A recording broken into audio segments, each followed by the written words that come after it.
നമസ്കാരം. ക്യൂബയിൽ ബോംബിടാൻ ട്രംപിന്റെ പട്ടാളം നാറ്റോയിൽ നിന്ന് അമേരിക്കയെ പുറത്താക്കിയിരിക്കുന്നു.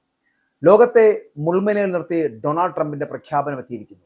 അടുത്തത് ക്യൂബയാണ്. ക്യൂബയിൽ ബോംബിടാൻ തന്റെ പട്ടാളത്തെ സജ്ജീകരിച്ചിരിക്കുകയാണ് ട്രംപ്. ട്രംപിന്റെ ഈ പുതിയ കരുനീക്കങ്ങൾ ലോകരാജ്യങ്ങളെ ആശങ്കയിലാക്കുകയാണ്. യുദ്ധക്കൊതിയനായ ട്രംപിനെ യൂറോപ്യൻ രാജ്യങ്ങൾ തന്നെ തീർക്കുമെന്നുള്ള കാര്യത്തിൽ തർക്കമില്ല കേട്ടോ. അമേരിക്കയെ നാറ്റോയിൽ നിന്ന് പുറത്താക്കുന്ന ഒരു ഘട്ടത്തിലേക്കും ഒരു സാഹചര്യത്തിലേക്കും ട്രംപ് കൊണ്ടെത്തിച്ചിരിക്കുന്നു എന്നുള്ളതാണ്. വെനസ്വേലയിലും ഇറാനിലും US നടത്തിയ സൈനിക നീക്കങ്ങൾ വൻ വിജയമെന്ന് അവകാശപ്പെട്ടതിന് പിന്നാലെ ക്യൂബയ്ക്കെതിരെ പരോക്ഷമായിട്ടുള്ള യുദ്ധസൂചനയുമായിട്ടുള്ള അമേരിക്കൻ പ്രസിഡന്റ് ഡൊണാൾഡ് ട്രംപ് എത്തിയിരിക്കുന്നു എന്നതാണ്. അടുത്തത് ക്യൂബയാണ് എന്ന ട്രംപിന്റെ പ്രഖ്യാപനം ലോകരാഷ്ട്രങ്ങൾക്കിടയിൽ വലിയ ചർച്ചയാകുന്നു. മയാമിയിൽ നടന്ന നിക്ഷേപക സംഗമത്തിലാണ് ക്യൂബൻ സർക്കാരിന്റെ പതനം ഉടൻ ഉണ്ടാകുമെന്നുള്ള സൂചന ട്രംപ് നൽകിയത്. ക്യൂബയ്ക്കെതിരെ കൃത്യമായി എന്ത് നടപടിയാണ് സ്വീകരിക്കുക എന്നത് അദ്ദേഹം വ്യക്തമാക്കിയില്ല എങ്കിലും സൈനിക നീക്കത്തിനുള്ള സാധ്യത തള്ളിക്കളയാൻ കഴിയില്ല. അതായത് ക്യൂബയിൽ ബോംബിടാൻ തന്നെയാണ് അടുത്ത ലക്ഷ്യം ഈ ട്രംപ് വെക്കുന്നത്. ഞാൻ ഈ മഹത്തായ സൈന്യത്തെ കെട്ടിപ്പടുത്തിരിക്കുന്നു, നിങ്ങൾക്ക് ഇത് ഒരിക്കലും ഉപയോഗിക്കേണ്ടി വരില്ല എന്നാണ് ഞാൻ പറഞ്ഞിരുന്നത്. എന്നാൽ ചിലപ്പോൾ ഇത് ഉപയോഗിക്കേണ്ടി വരും. വഴിമധ്യേ ഞാൻ പറയട്ടെ, അടുത്തത് ക്യൂബയാണ് എന്ന് ട്രംപ് പറഞ്ഞു വെക്കുന്ന വാചകങ്ങൾ ഇത് ഇന്ന് മാധ്യമങ്ങൾ പുറത്തുവിടുകയാണ്. ഞാനത് പറഞ്ഞിട്ടില്ല എന്ന് നിങ്ങൾ കരുതിക്കൊള്ളൂ. ഇത് തമാശ രൂപേണം അദ്ദേഹം അതിനെ തിരുത്തുകയും ചെയ്യുമ്പോഴും സാധ്യമായിട്ടുള്ള സൈനിക ഏറ്റുമുട്ടൽ ഒഴിവാക്കുന്നതിനായിട്ട് രാജ്യം അമേരിക്കയുമായിട്ട് ചർച്ചയിലാണ് എന്നുള്ളതാണ് ക്യൂബൻ പ്രസിഡന്റ് മിഗ്വൽ ഡിയാസ് കാനൽ അറിയിച്ചിരിക്കുന്നത്. അങ്ങനെ മിഗ്വൽ ഡിയാസ് കാനൽ അത്തരത്തിലൊരു ചർച്ചയിലേക്ക് എത്തപ്പെടണമെന്നുണ്ടെങ്കിൽ ട്രംപ് വളരെ കൃത്യമായിട്ട് ഭീഷണി മുഴക്കിയിട്ടുണ്ട് എന്നുള്ള കാര്യത്തിൽ തർക്കമില്ല. വൈദ്യുത നിലയങ്ങൾ പ്രവർത്തിക്കുന്നതിനും ഗതാഗതത്തിനുമായിട്ട് ക്യൂബ ആശ്രയിക്കുന്ന എണ്ണ ഇറക്കുമതിയിലുണ്ടായ തടസ്സങ്ങൾ കാരണം രാജ്യത്തിന്റെ സമ്പദ് വ്യവസ്ഥ തകർന്ന നിലയിലാണ് എന്ന് പറയേണ്ടിയിരിക്കുന്നു. ജനുവരിയിൽ വെനിസ്വേലൻ നേതാവ് നിക്കോളസ് മഡൂറോയെ പുറത്താക്കുവാനുള്ള US നടപടിക്ക് മുമ്പ് ക്യൂബയുടെ എണ്ണ ആവശ്യത്തിന്റെ വലിയൊരു ഭാഗം വെനിസ്വേലയായിരുന്നു നൽകിയിരുന്നത്. എന്നാൽ വാഷിംഗ്ടണിന്റെ സമ്മർദ്ദത്തെ തുടർന്ന് കാരാക്കസിലെ പുതിയ സർക്കാർ ആ വിതരണം ഏറ്റെടുത്തില്ല, അല്ലെങ്കിൽ നിർത്തിവെച്ചു.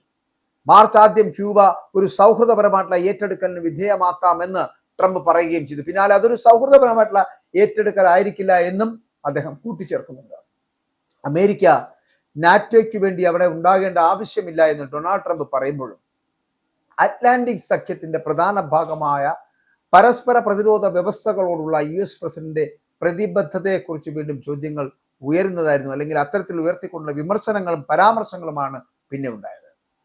എന്നാൽ Donald Trump Russian president Vladimir പുടിനുമായിട്ട് രഹസ്യധാരണയുണ്ടാക്കി നാറ്റോ സഖ്യത്തെ തള്ളിപ്പറഞ്ഞിരിക്കുന്നു, അല്ലെങ്കിൽ തള്ളിപ്പറഞ്ഞേക്കുമെന്ന് യൂറോപ്യൻ രാജ്യങ്ങളുടെ പ്രധാന ഭയം ഇപ്പോൾ മുമ്പിൽ നിൽക്കുന്നത്. അതുകൊണ്ടാണ് ഞാൻ ആദ്യം പറഞ്ഞത്, അമേരിക്കയുടെ യുദ്ധക്കൊതിയിൽ യുദ്ധപെരിയനായിട്ടുള്ള ട്രംപിനെ പുറത്താക്കുകയും അമേരിക്കയെ പുറത്താക്കി നാറ്റോ സഖ്യരാജ്യത്തിൽ നിന്ന് പുറത്താക്കുകയും ചെയ്യണമെന്നുള്ള തീരുമാനത്തിലേക്ക് അവർ എത്തിച്ചേരുന്നത്. മുൻപ് അമേരിക്ക തങ്ങളെ സംരക്ഷിക്കുമെന്ന ഉറപ്പ് ഇനി പ്രതീക്ഷിക്കേണ്ടതില്ല എന്നും റഷ്യയുമായിട്ടുള്ള ഗ്രാൻഡ് ബാർഗെയിനിലൂടെ ട്രംപ് യൂറോപ്പിനെ ഒറ്റുകൊടുക്കുവാൻ സാധ്യതയുണ്ട് എന്നൊക്കെയാണ് മുതിർന്ന ഉദ്യോഗസ്ഥർ കഴിഞ്ഞ ദിവസം പുറത്തുവിട്ട റിപ്പോർട്ടിൽ ചൂണ്ടിക്കാട്ടുന്നത്.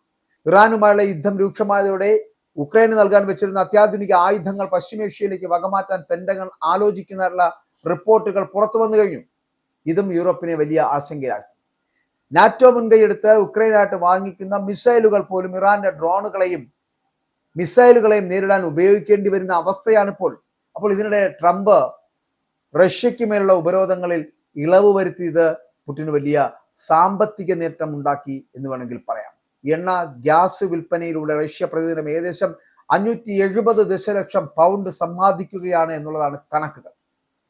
ബ്രിട്ടനുമായിട്ടുള്ള അമേരിക്കയുടെ ബന്ധം അത് ചരിത്രത്തിലെ ഏറ്റവും വലിയ തകർച്ചയിലാണ്. ബ്രിട്ടീഷ് വിമാനവാഹിനി കപ്പലുകൾ അമേരിക്കയുടെ കപ്പലുകളുമായി താരതമ്യം ചെയ്യുമ്പോൾ വെറും കളിപ്പാട്ടങ്ങൾ മാത്രമാണ് എന്ന് ട്രംപ് പരിഹസിച്ചിരുന്നു. ഇറാൻ യുദ്ധത്തിൽ ബ്രിട്ടൻ സഹായിക്കുന്നില്ല എന്ന് ആരോപിച്ചിരുന്നു. ട്രംപിന്റെ ഈ കടത്താക്രമണം ബ്രിട്ടന്റെ വിമാനവാഹിനി കപ്പലുകൾ യുദ്ധം കഴിഞ്ഞിട്ട് അയച്ചാൽ മതിയെന്നും തങ്ങൾക്ക് അതിന്റെ ആവശ്യമില്ല എന്നും ട്രംപ് തുറന്നടിക്കുന്ന ഒരു സാഹചര്യമടക്കം പരിഹാസ രൂപേണ പറഞ്ഞിരുന്നു. ദിയാഗോ ഗാർഷ്യയിലെ സൈനിക താവളം ഇറാനെ ആക്രമിക്കുവാൻ വിട്ടു നൽകുവാൻ ബ്രിട്ടീഷ് പ്രധാനമന്ത്രി കെയർ സ്റ്റാർമർ വിസമ്മതിച്ചതും ട്രംപിനെ ചൊടിപ്പിച്ച ഒരു കാര്യമായിരുന്നു. നാറ്റോ രാജ്യങ്ങൾ ഇറാൻ യുദ്ധത്തിൽ അമേരിക്കയെ സഹായിക്കുന്നില്ല എങ്കിൽ തിരിച്ചങ്ങോട്ടും സഹായം ഉണ്ടാകില്ല എന്ന് ട്രംപ് ക്യാബിനറ്റ് യോഗത്തിൽ വ്യക്തമാക്കുകയും ചെയ്തു. ഞങ്ങൾ എപ്പോഴും യൂറോപ്പിനെ സംരക്ഷിക്കുവാൻ കൂടെ ഉണ്ടായിരുന്നു, എന്നാൽ അവർ തിരിച്ചൊന്നും ചെയ്യുന്നില്ല എന്നുള്ള പരിവേദനമടക്കം ട്രംപ് മുന്നോട്ട് വന്നു. അമേരിക്കയ്ക്കും റഷ്യയ്ക്കും ഇടയിൽ ഒരു വലിയ സമുദ്രമുണ്ട് എന്നും റഷ്യയിൽ നിന്നുള്ള ഭീഷണി അമേരിക്കയെ ബാധിക്കയില്ല എന്നുള്ള ട്രംപിന്റെ പുതിയ വാദങ്ങളടക്കം നിലനിൽക്കുന്നുണ്ട്. ഇതോടുകൂടിയാണ് റഷ്യൻ ഭീഷണി നിലനിൽക്കുന്ന കിഴക്കൻ യൂറോപ്യൻ രാജ്യങ്ങൾ കടുത്ത അരക്ഷിതാവസ്ഥയിലേക്ക് എത്തിയിരിക്കുന്നത്. പശ്ചിമേഷ്യയിലെ യുദ്ധം യൂറോപ്പിന്റെ പ്രതിരോധ കവചത്തിലും വലിയ വിള്ളലുകൾ വീഴ്ത്തുന്ന കാഴ്ചയാണ് നമ്മൾ കാണുന്നത് എന്നതാണ്.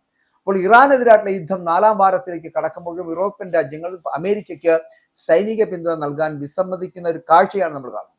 ഇതൊക്കെ ട്രംപിനെ ചൊടിപ്പിക്കുന്ന കാര്യങ്ങളാണ്. ട്രംപിന്റെ ചില ചോദ്യങ്ങൾ ചിലപ്പോൾ അനാവശ്യമായിരിക്കാം, അർത്ഥവത്ത് ഉള്ളതല്ലായിരിക്കാം. എന്നാൽ കൂടിയും അവർ ചിന്തിക്കുന്ന ഇത്രേ ഉള്ളൂ, നമ്മളെ സഹായിച്ചില്ല എങ്കിൽ നമ്മൾ എന്തിന് അവർക്കായിട്ട് നിൽക്കണം, അല്ലെങ്കിൽ അവരെ സഹായിക്കണം എന്നുള്ള ട്രംപിന്റെ ചോദ്യം ഇവിടെ ഈ പറയുന്ന ഈ യുദ്ധഭൂമിയിൽ യുദ്ധസമയത്ത് അപ്രസക്തമാണ് എന്ന് പറയട്ടെ.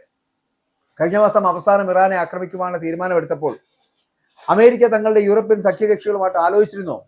ഇല്ല. ഇതിൽ പ്രതിഷേധിച്ചും യുദ്ധത്തോടുള്ള വിയോജിപ്പ് പ്രകടിപ്പിച്ചുമാണ് പല നാറ്റോ രാജ്യങ്ങളും US-നെ പിന്തുണയ്ക്കാതിരിക്കുന്നത്. എന്നാൽ തന്റെ പ്രഖ്യാപനം ഒരു ബ്രേക്കിംഗ് ന്യൂസ് ആണ് എന്ന് വിശേഷിപ്പിച്ച ട്രംപ് സഖ്യകക്ഷികളുടെ സഹകരണമില്ലാത്ത പക്ഷം അമേരിക്കയും വിട്ടുനിൽക്കുമെന്ന കർശന നിലപാടിലേക്ക് എത്തി എന്നുള്ളതാണ്. ഒരു അംഗരാജ്യത്തിന് നേരെയുള്ള ആക്രമണം സഖ്യത്തിന് നേരെയുള്ള ആക്രമണമായി കണക്കാക്കുന്ന നാറ്റോയുടെ ആർട്ടിക്കിൾ 5 അത് പാലിക്കുവാൻ ട്രംപ് തയ്യാറാകുമോ എന്നതിൽ നേരത്തെ തന്നെ ആശങ്കയുണ്ടായിരുന്നു.